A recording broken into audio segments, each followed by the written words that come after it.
We know there are many choices in internet radio, and the staff and host of LA Talk Live would like to thank you for choosing the internet's hottest destination for the most eclectic sound and invigorating talk. This is LA Talk Live. We are more than just talk.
Welcome.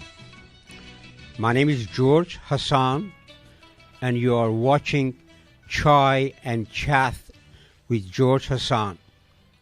Chai and Chat is the active voice of the Iranian American community. It also serves as the gateway to that community. Today we would like to talk about the events that just happened in the Middle East, particularly in Iraq.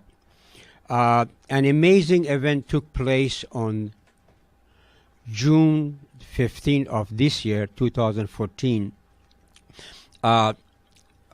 during the talks on the Iran's nuclear in Vienna.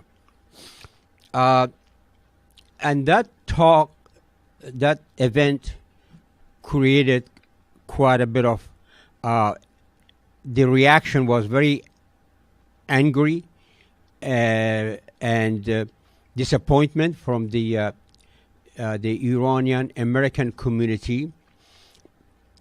And the Obama administration apparently approached the Iranians, the high-ranking Iranians, the governmental mullahs, and initiated kind of an outreach that the administration asked the Islamic Republic of Iran for assistance in crushing Sunni militants that they are causing problems in Iraq and Syria and that region, that part of the world. As I mentioned, the reaction was quite disappointing, quite a bit of created a problem. And it's this situation is a scary parallel, if I'm pronouncing that, between the 1970s President Carter's foreign policy toward Iran and now the President Barack Obama's foreign policy. In an effort to keep you informed, of what is happening in the Middle East, particularly in the Islamic world, I would like to speak about that. And in the parallel part will be I'm going to speak later on. I think first we need to pinpoint where the problem begins and when. All the available records indicate that the problem that we have today, began in 1979 with the flawed and inconsistent policy of our President Jimmy Carter toward Iran. In 1978, Shah of Iran decided to increase the oil from $13 per barrel to $17. And his argument or whatever was that $13 is not enough. You taking our oil and you sending us back in plastics and all kinds of things, and a few thousand times profit or whatever. So that decision to raise the oil apparently was not acceptable by the oil companies, and they got involved into getting Great Britain and the United States involved to getting them to do something about it. And the decision that they made was to do away with the Iran's Shah's regime in 1978.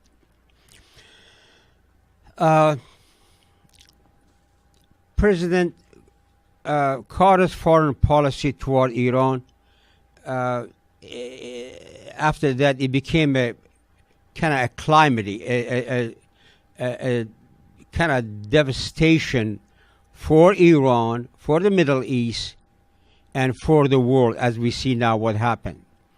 And after 35 years, the turmoil, the destruction is getting actually bigger and bigger by the day. And that Iranians believe that after all these years that Jimmy Carter was very naive. He was very naive and clueless, actually, on foreign policies. They believe that his knowledge of foreign policy never extended the Midland, Georgia.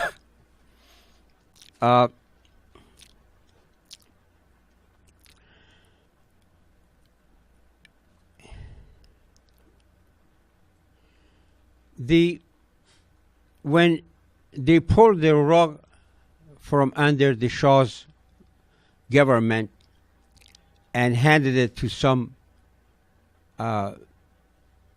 Farsi-speaking Arab clergy, they apparently did not know who are these people that they handed them the nation, the helm. And it's today's the Shiite leaders of Iran are much to blame for the conflict in Iraq today.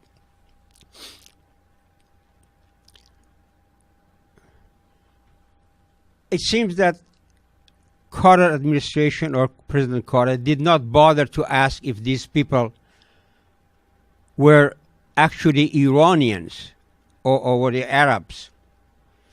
Carter did not know if these Arabs had any ties to Iran. If they are perhaps double agent if there are Arabs in Iran but working for the other Arab states, as what they're trying to do today is to turn Iran into another Arab state. Carter's advisors were also clueless and inexperienced in foreign policy, as we see what happened.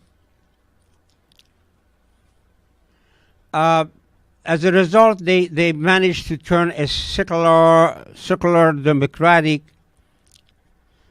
I have a problem with that word, secular. Secular democratic nation into an oppressive Islamic extremist that trains and exports terrorists throughout the world, mostly disguised and under the radar, so to speak. I got a copy of the book that President Carter wrote, and I was kind of looking forward to see his views. What did he actually think about what happened, and what did he write about it? I was shocked to see that Carter and President Carter never referred to his plunder, the problem he caused for the world. Nothing. There was only one line in the whole book that said Shah of Iran died today. I'm not quoting it because it was similar to this. Just Shah of Iran died today. That was it.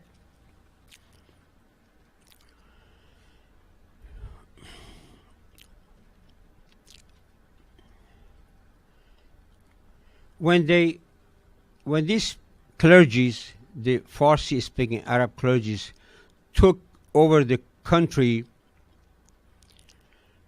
we saw that what happened, or those who remember, that first they showed their gratitude to Carter administration, President Carter, by taking over the American embassy, if you people remember. And they took the staff as a hostage. They also, their hatred, the anti-American, anti-Western fixation started immediately. They burned the American flags, and they down with America, the great Satan, and they just started marching in the streets and looking for some Americans that they could find, and so they can take them hostage. And also, they immediately started training, even it's called from kindergarten training, the Iranian children to become tomorrow's Islamic or Shiite foot soldiers. And they use that extreme Islamic mandates on children with the Khomeini, Ruhollah Khomeini, or Ayatollah Khomeini. His hope was that to have these children to become the soldiers of Islam. And it didn't quite happen today, but nonetheless, the training of terrorists started, and in fact, they started to indoctrinate from other nations, children of other nations, such as went into Africa, into China for that matter, and to Russia, from Chechnya to China, from Albania to Africa, trained terrorists. And today, of course, Iran is a terrorist nation, and they're not the Iranians' direction, but the Arab control. It's a Persian culture and Arab rule. And if you cannot, those who are around 50 years old, they can remember, if they cannot close your eyes and think how the Middle East was, how the rest of the world before the 1979 Islamic Revolution, that thanks to President Carter and Margaret Thatcher and the oil companies, they changed. Iran was a country that was working very hard to join other nations to become a modern nation. And the history of that country shows that they had no wars with any nations. They never went into war.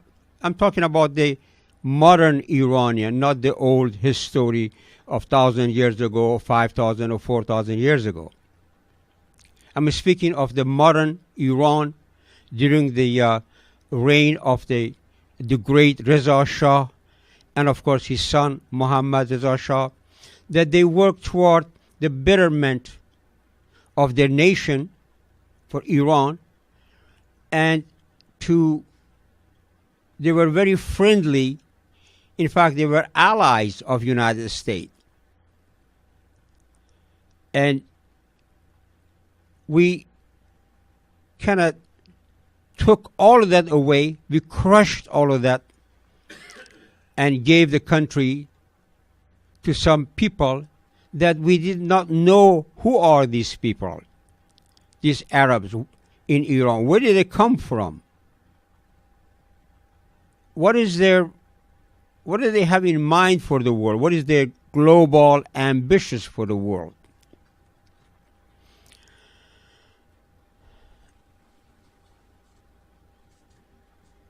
Now, back to that parallel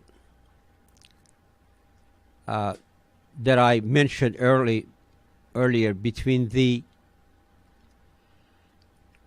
President Carter's administration's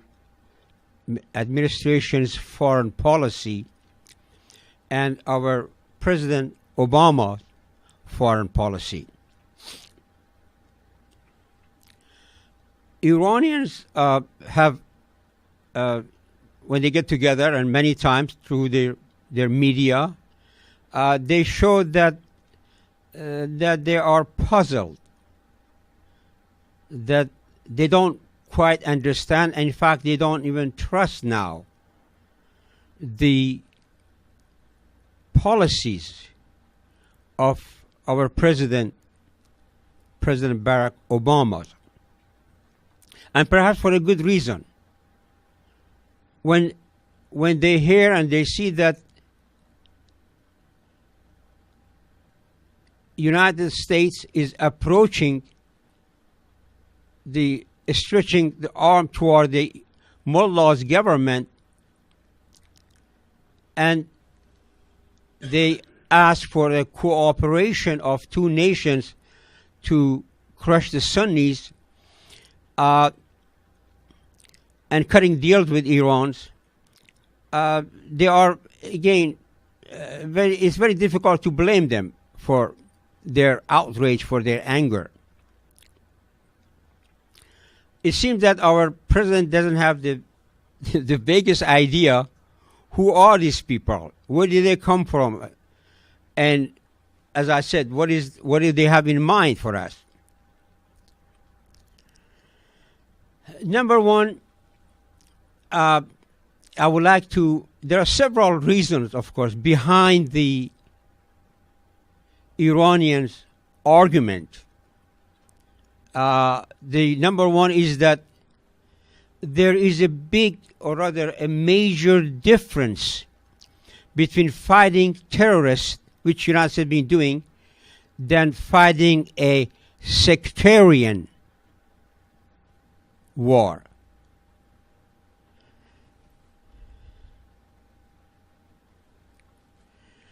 Let's look at this scenario. If American soldiers, whatever, they kill terrorists, they don't very much talk about it because we all know that these people are terrorists. But if one person, one child of one of the sides, either Shiite or Sunni, is killed, especially by an American, the whole scenario changes. It's unbelievable. It becomes like a tsunami, not some problem like a little storm. It is no longer considered fighting terrorists. Shiite and Sunnis are known that they join each other to fight a common enemy. And if one child is killed, that's a good excuse for them to set all their problems aside and unite against America, against the people who did, because they always have been looking for that kind of incidents, excuse.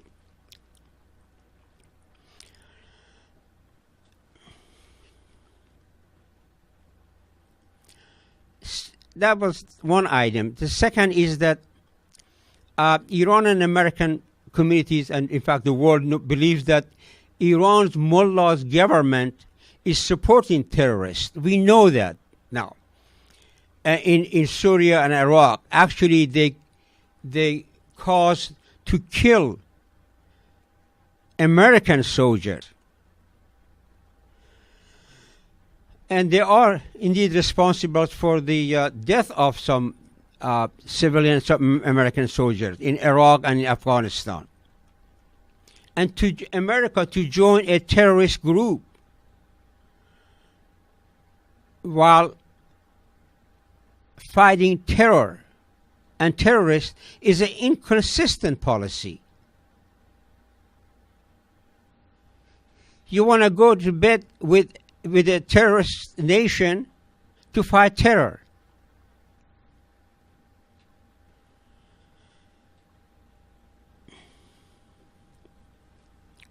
Asking Iran to help fight Sunni to stabilize Iraq is having U.S. like officially giving the key to the mullahs to move in Iraq.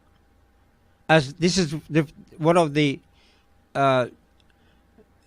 mandates. This is one thing that they wanted to do, is to control the Iraqi Shiites. And it's a large subject, actually. It doesn't fit into today's scope of what I'm talking about. But this is one of their goals and desires, to unite all the Shiites, so you'll give them the key to move in there.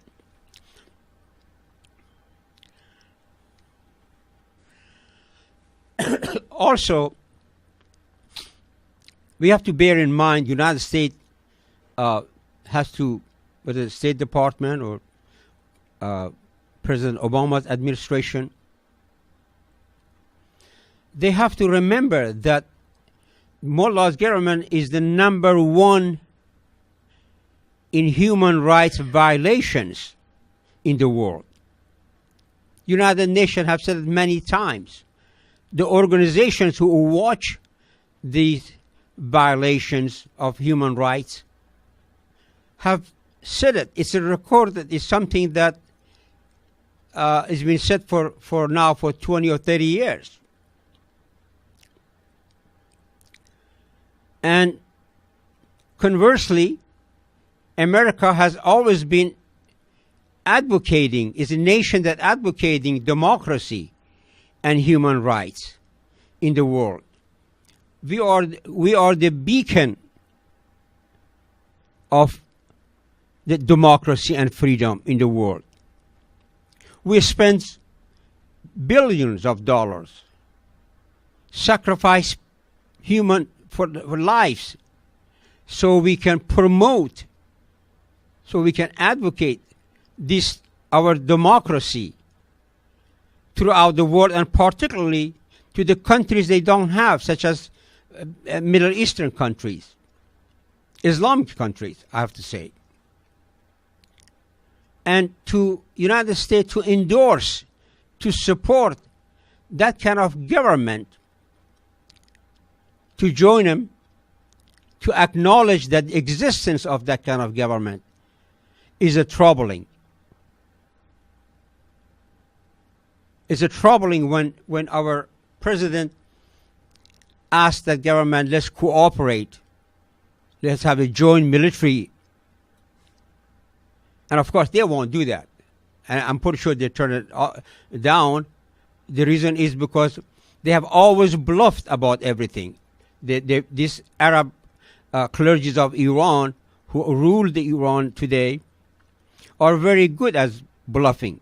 For 30 years, they've been getting Americans believing that the nuclear problem, they're going to do this, they're going to do that, and they do that with it for advantages. We have helped them now. During the Shah's regime, I remember there were a few billions of dollars that each country has in the other countries. They have like about 4 billion. And after 35 years, the administration of Obama decided to give that money as part of some pact or agreement now they have with Iran to back to Iranian. Actually, did not belong to this Arab, that money. It belongs to the Iranians who are outside of that country. But anyway, they did that. So to that also, it's, as I said, it's kind of troubling to see that we go outside of our constitution, our what number one thing that we cherish, which is democracy, which is freedom, and we were telling the world, and yet go and join a nation who is known to, they are number one in violations, in violating that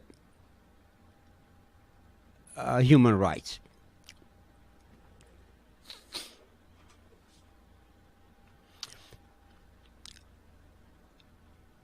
I will be back with Troy and chat after a brief. Actually, putting on a music. Okay. Yeah, we'll be right back.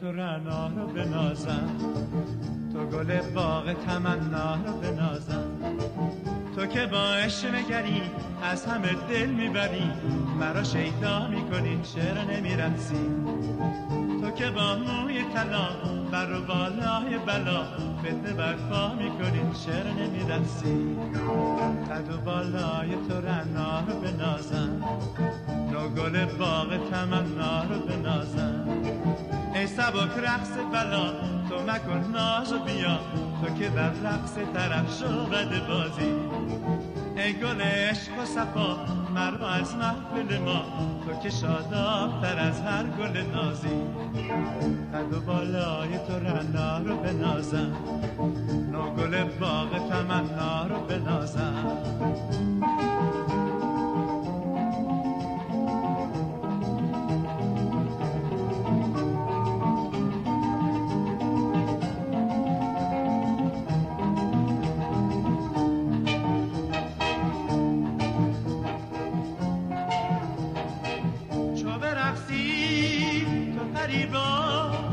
ببری از دل من تاب و توانم، چو خرامی ز تمنا فکنی فرق هم از بر دل و جانم به نگاهم چو گریزی تو پریزاده مگر خواب و خیالی چو شمت کرد به خرامی تو که شیرین تر از امید وصالی قد و بالای تو رنا رو بنازم نو گل باغ تمنا رو بنازم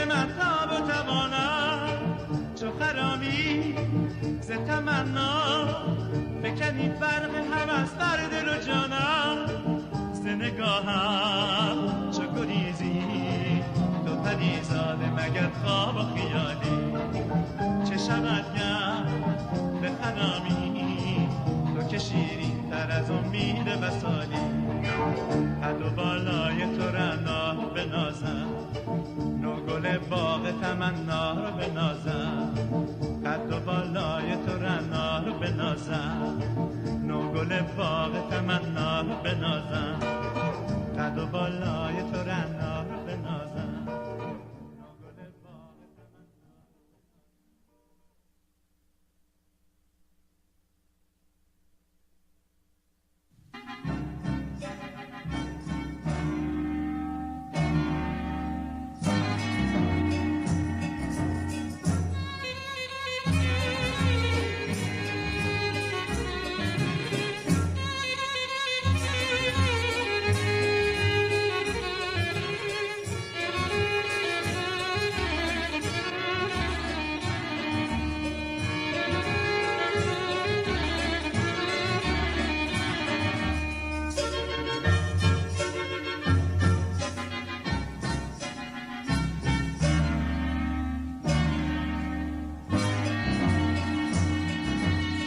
قسم خوردم و خدایا دگر بندر نیایم اگر آیم دوباره بشکند ساق پایم روم قایق بگیرم به دریا شبم گو که چرا دل بر من شده عروس مردم قسم خوردم و خدایا دگر بندر نیایم اگر آیم دوباره بشکند ساق پایم روم قایق بگیرم به دریا شبم گم که چرا دل بر من شده عروس مردم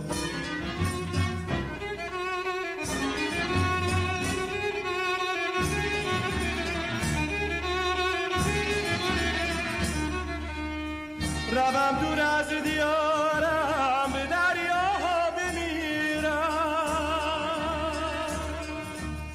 روم داده دلم راز ماهیا بگیرم شب و روزم هدر شد به راه صید ماهی شب و روزم هدر شد به راه صید ماهی پس از این صید ماهی شبم خواهی نخواهی پس از این صید ماهی شبم خواهی نخواهی اگر چشم مادرم شود چون چشمه خون اگر چشم مادرم شود چون چشمه خون ز دریا بر نگردم شدم دیگر چو مجنون ز دریا بر نگردم شدم دیگر چو مجنون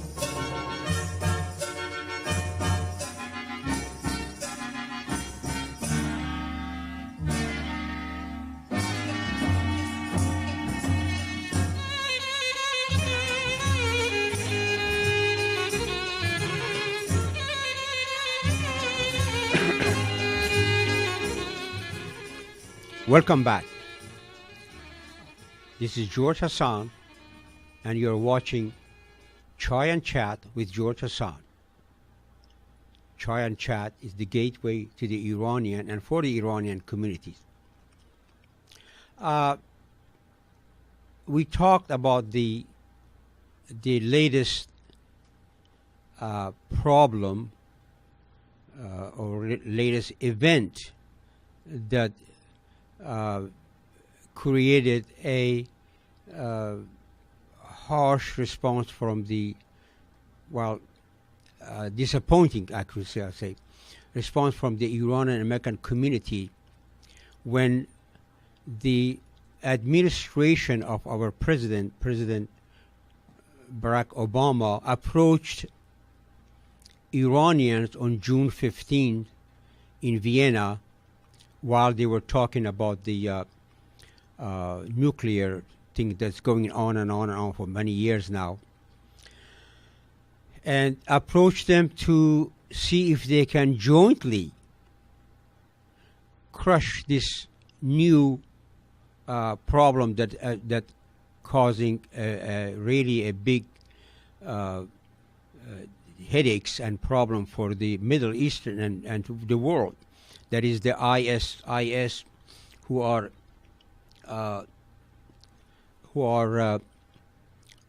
killing indiscriminating people, Shiites and whatever, and they took over the city of Mosul in Iraq, and they are pushing toward Baghdad as we are speaking.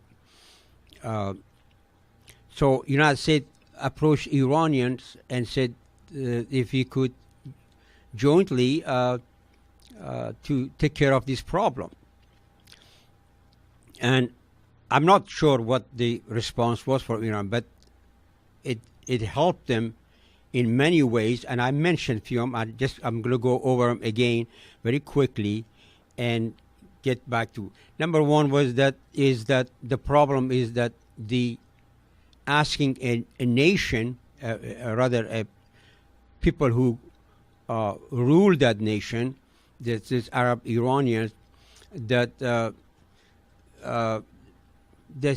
government that's supporting terrorists in Iraq, Syria, and Afghanistan, and actually have caused that many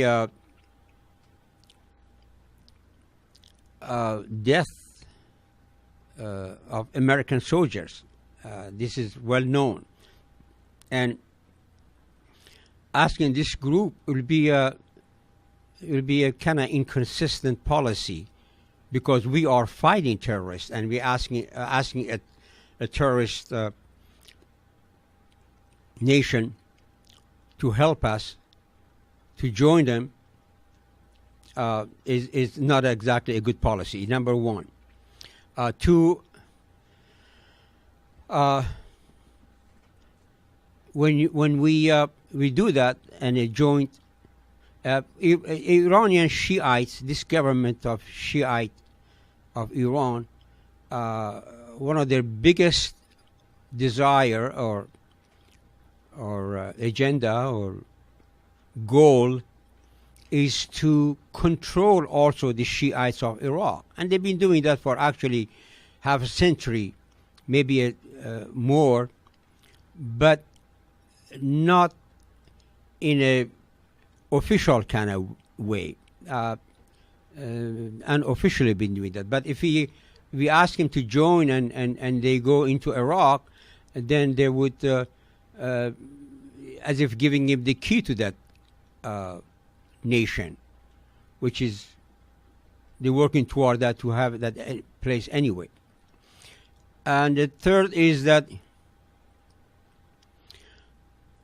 we have to go outside of our constitutions, our whatever we have cherished, our way of life, our way of to promoting democracy. We have to go outside of that, because United Nations has many times announced and blamed Iran for being the number one nation in human rights violations. And so if you go and cannot sleep in the same bed with them, what kind of that would tell us? What that kind of policy would tell our children, people who are watching, that yes, we know that you are number one in violations. You hang people, you torture, you murder people daily basis. You have killed thousands upon thousands, and you're doing it today, and violating human rights with the rapes and all other problems that going in that the jails and whatever in there.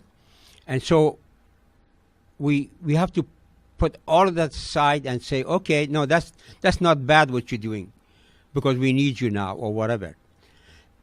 So that would be giving a message also kind of negative and very bad.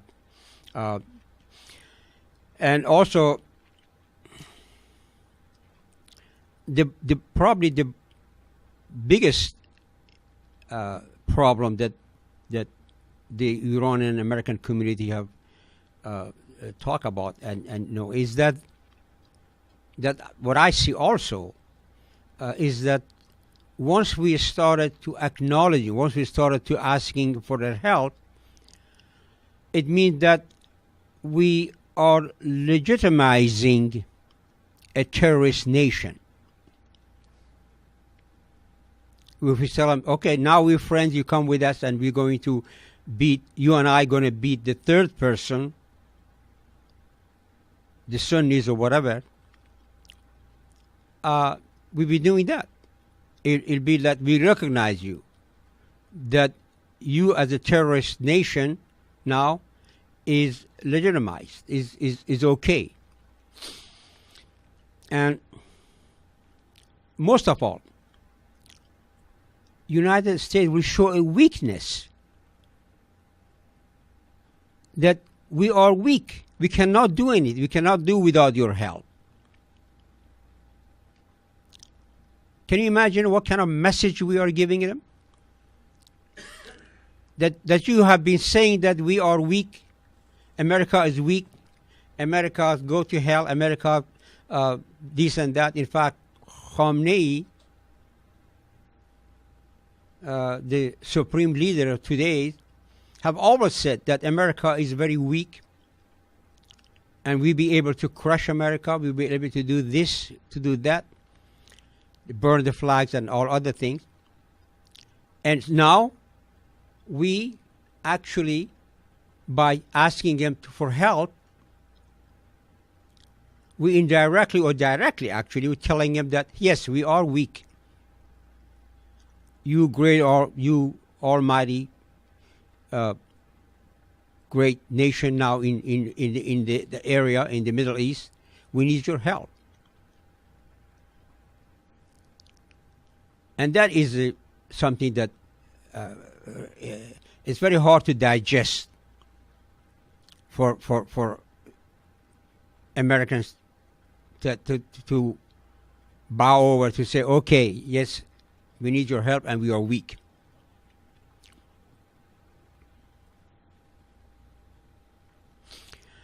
That would also encourages the mullahs to continue the business as usual, which is terrorizing the Iranians inside, and a menace or menacing people to the world. Because then we can't say anything. It's a legitimized nation, whatever. It would also, see, Iranians outside are trying to gain back their country, get back their country from the very handful of Arabs, less than 1%, that they have used the religion as a tool, as a weapon to crush that nation. and to turn it into another Arab state. So we will be discouraging those Iranians who wants to get their dignity back, their nation back, who wants to get back once where it was a country that you could depend on, the country that you could, that country was an ally to the United States. If you remember, well, you can see in Wikipedia or whatever, you could refer to that if you're young. Iran was an ally to the United States. Iran was the biggest, always worried about the American economy. We were the biggest buyers of the whatever American made the war materials, number one, billions of dollars.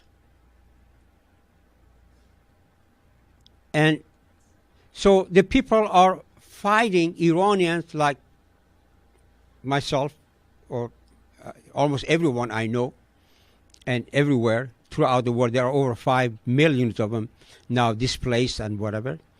And they are fighting to get back their countries because they don't want to have a place called Iran represented by some Arabs who are terrorists. Iranians never were terrorists. The history shows that. The record shows that they were a very, I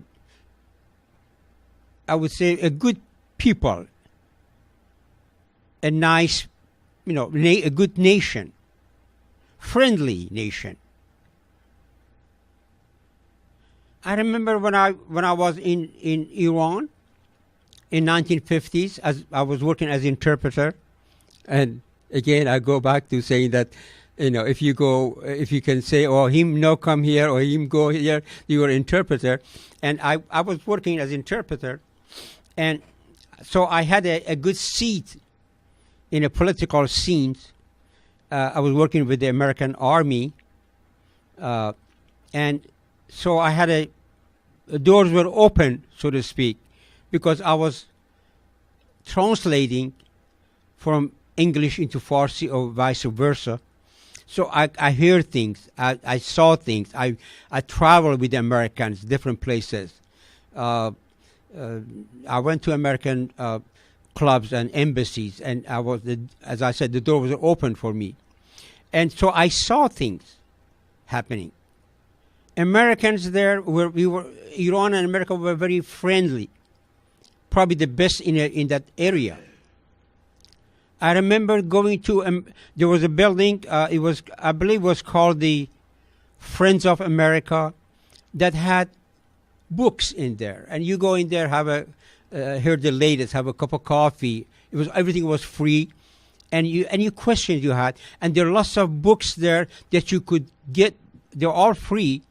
Take home and read in Farsi and in English about democracy, about freedom, about the American Constitution, about the things that the American way of life. There were some movies you could watch there. Movies about John Wayne and all other heroes that Iranian young people, kids, emulated or copied. Every single young Iranian that I know, boys and girls, they love this country. They love America. They love the American way of life. They love American democracy. They want to come here and learn and go back and apply it to their own country. In here, in the United States, when I just came here, I got drafted in the Army, and in Fort Sam Houston, San Antonio, Texas, I was also working as interpreter.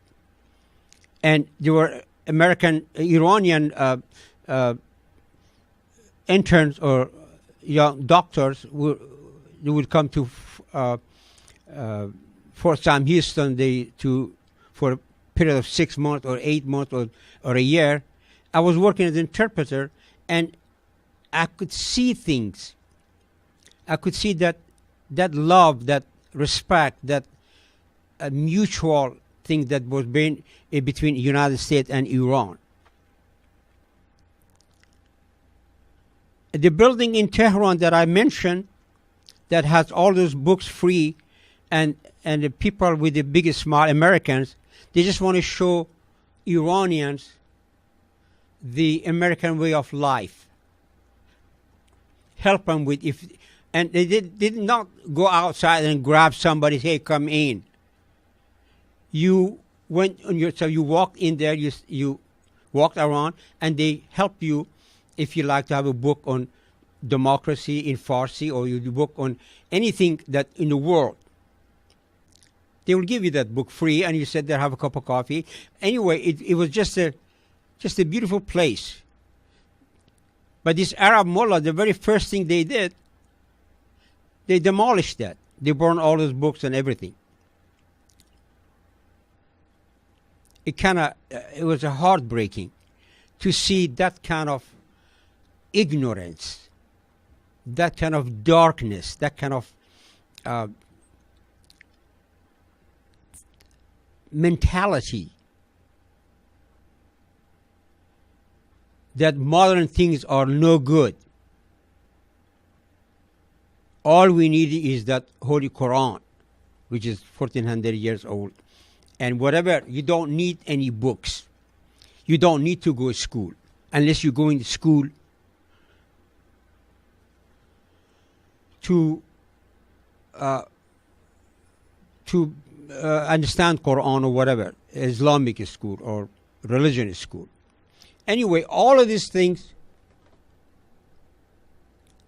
that we had, that we lost, we like to get them back. We like to have a proud nation. For Iranians who come outside today, they are treated differently. They are detained in the airports and searched so many times that it's unbelievable. It's just because they are Iranians. The world, Iran has lost the face that whatever had before the Islamic Revolution. And the people in there today are like as if they are in concentration camp. Because Khomeini's Islamic mandate, or Mein Kampf, whatever it's called, it says that. It created that problem for them. Anyway, they're trying to, it would discourage all of these people who are trying to get their nation back.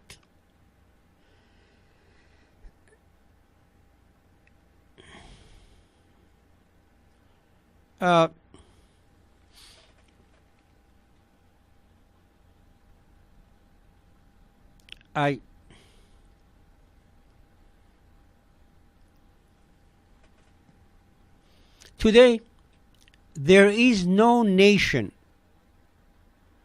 in the world as volatile, or am I pronouncing this word right? Volatile, volatile. Okay, as dangerous, as cunning, as crafty as these handful of Farsi-speaking Arabs who have subjugated a nation, the nation of Iran, the Iran that we knew.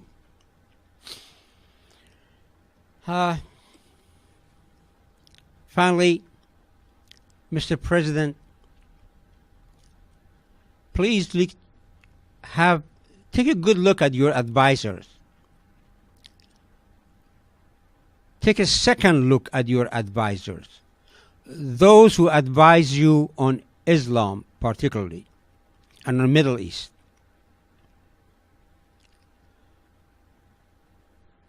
I believe one of the reasons that Carter administration did what they did and agreed to pull the rug from under the semi-democratic government of the Shah was because of advisors also.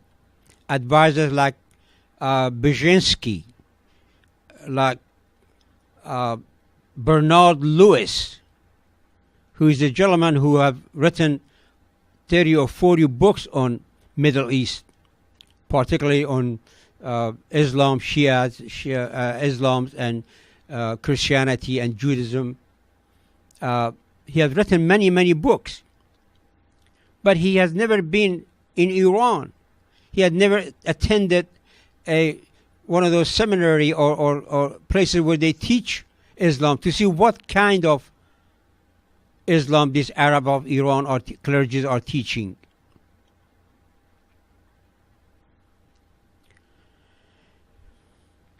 So I believe, Mr. President, you are playing a very dangerous game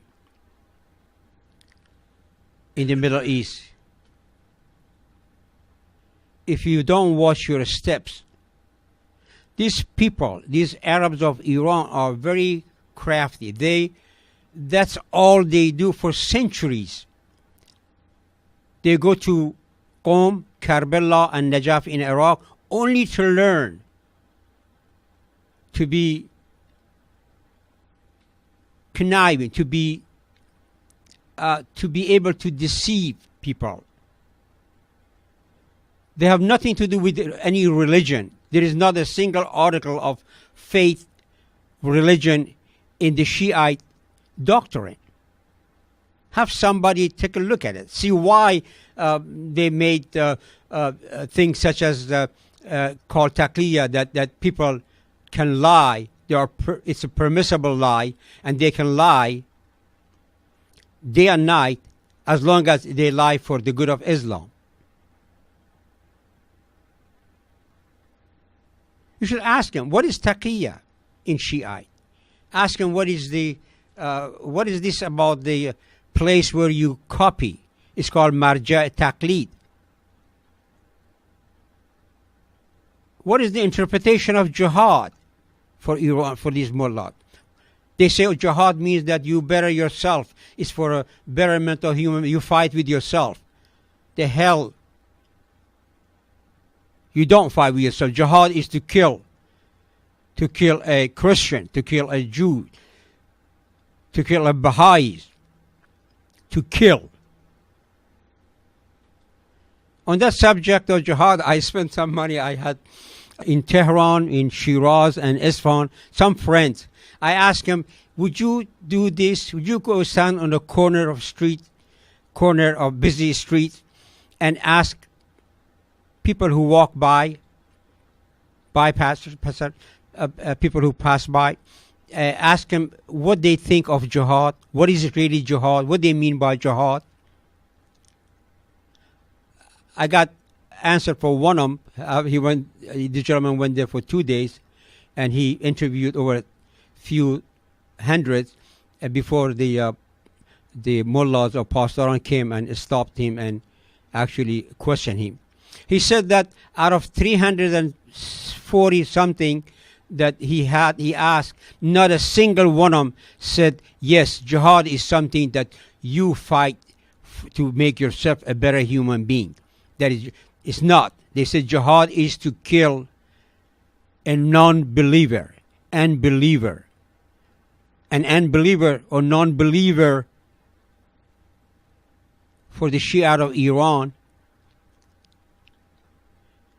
is Christians, Jews, Baha'is, even Sunnis, which they are Muslim.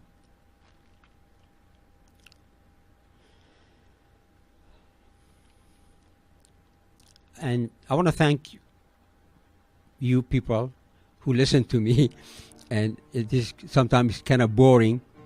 And until next week, this is Chai and Chat, George Hassan. God bless you.